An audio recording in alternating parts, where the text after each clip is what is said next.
Bismillah ar-Rahman ar-Rahim, in the name of God, the most compassionate and the most merciful. I feel compelled to share this message with my brothers and sisters in Islam, as well as my brothers and sisters of decent America, of people of conscience in the United States of America.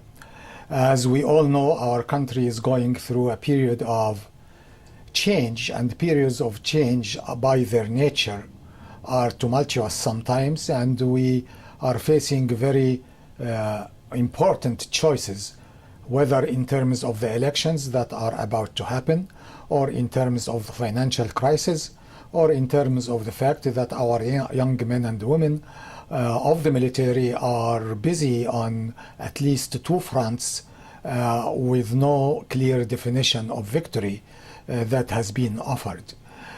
During that very sensitive time, we are hit with an unprecedented, I'd like to underscore, unprecedented wave of hate and Islamophobia.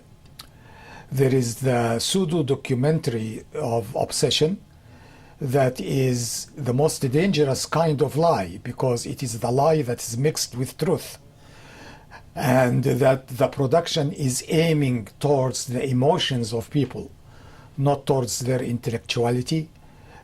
28 million copies of that piece called Obsession has been distributed through 28 million households in America, focused on the swing states and at the time of the peak of the election season. It is obvious that this will manipulate the elections, but also using Muslims as the sacrificial lamb to achieve that. So I'm talking definitely in defense of the decent mainstream Muslim American community that is being tarnished, in spite of the disclaimer at the beginning that we are just talking about radicals, yet the substance of the movie itself is lumping all Muslims together.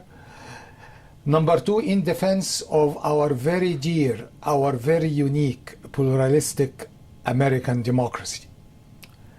When we manipulate the election this way, through propaganda, fear, and hate, we are doing a great disservice to the political debate and the forming of a consensus within a variety of people who converge together based on the Constitution to form the great United States of America.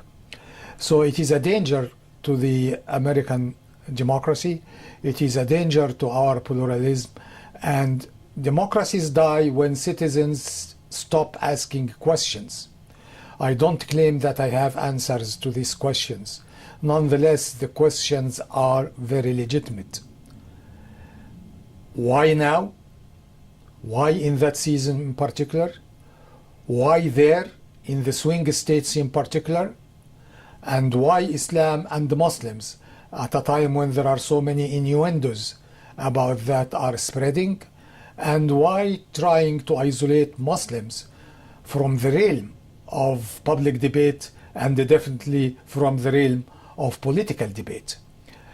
Who is financing this? Who gave the money for 28 million copies? And how come the channels of our newspapers, 73 newspapers, have been used to carry this as a separate advertisement within the wrapping of the newspaper? We have nothing against freedom of speech, but as they are free to state and to do, we are free to question and to demand answers. Based on that, I am calling on all decent Americans who care for this democracy, who want the purest and the most transparent elections to be conducted, regardless to who will win and who will lose, and who are really so keen that America, with all the variants of its pluralism, can live together in harmony and in peace. The last question, how this is going to serve in fighting extremism or terrorism. As a matter of fact, if anything, it is adding fuel to the fire, and we, the citizens, also have to ask these questions. I urge you to go around finding the answers, asking the questions to your colleague, to your friends, to your neighbors, and be aware of the danger that this represents to the American democracy at a time when our country is going through a very difficult time. May peace and love be with you.